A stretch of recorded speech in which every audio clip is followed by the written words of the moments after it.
ಮತ್ತೇನಾದ್ರೂ ಇದ್ರೆ ಕೇಳಿ. ಇಷ್ಟೇ. ನಾವು ಅನ್ಕಂಡೀಷನಲ್ ಸಪೋರ್ಟ್ ಆಗಿ ಕಾಂಗ್ರೆಸ್ ಪಕ್ಷಕ್ಕೆ ನಾವೆಲ್ಲ ಸೇರಿ ಎಲ್ಲ ಮುಖಂಡರುಗಳು, ಕಾರ್ಯಕರ್ತರು, ಎಲ್ಲ ಊರಿನ ಎಲ್ಲ ಅಭಿಪ್ರಾಯ ಕೇಳಿ ನಾವು ಇವತ್ತು ನಾವು ಸಪೋರ್ಟ್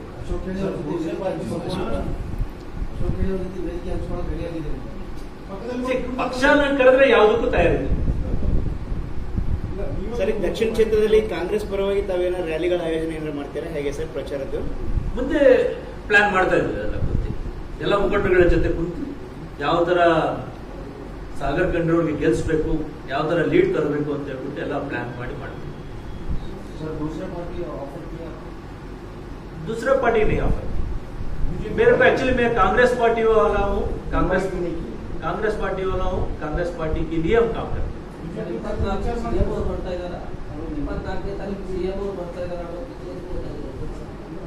ಅದು ನನಗೆ ಗೊತ್ತಿಲ್ಲ.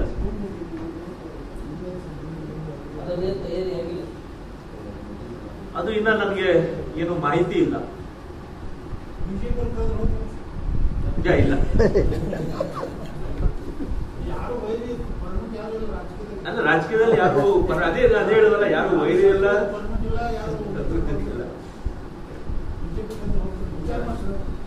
ಇಲ್ಲ, ನಾವು ಕಾಂಗ್ರೆಸ್ ಪಕ್ಷದವ್ರು ಇದೀವಿ. ಯಾಕಂದ್ರೆ ನಾವು ಹುಟ್ಟದಾಗಿಂದ ಕಾಂಗ್ರೆಸ್ ಪಕ್ಷದವ್ರು ಇದೀವಿ. ನಾವು ಕಾಂಗ್ರೆಸ್ ಪಕ್ಷಕ್ಕೆ ದುಡಿತೀವಿ, ಕಾಂಗ್ರೆಸ್ ಪಕ್ಷದಲ್ಲೇ ಸಾಯ್ತೀವಿ.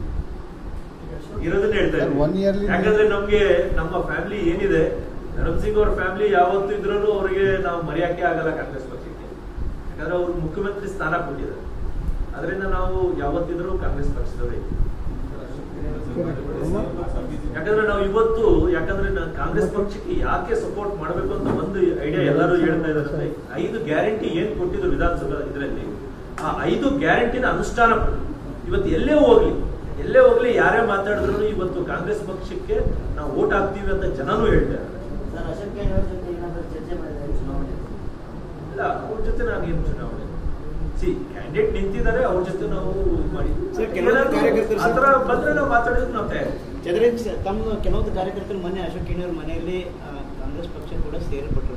ಅಂದ್ರೆ ಚುನಾವಣೆಯಲ್ಲಿ ತಮ್ಮ ಜೊತೆನೇ ಇದ್ದವರು ಈಗ ತಮ್ಮದೇ ಇರ್ತಕ್ಕಂಥ ಕಾರ್ಯಕರ್ತರು ಏನಾದ್ರು ತಮ್ಮನ್ನು ಬಿಟ್ಟು ಹೋಗುವ ಸಾಧ್ಯತೆ ಇದೆ? ಚುನಾವಣೆ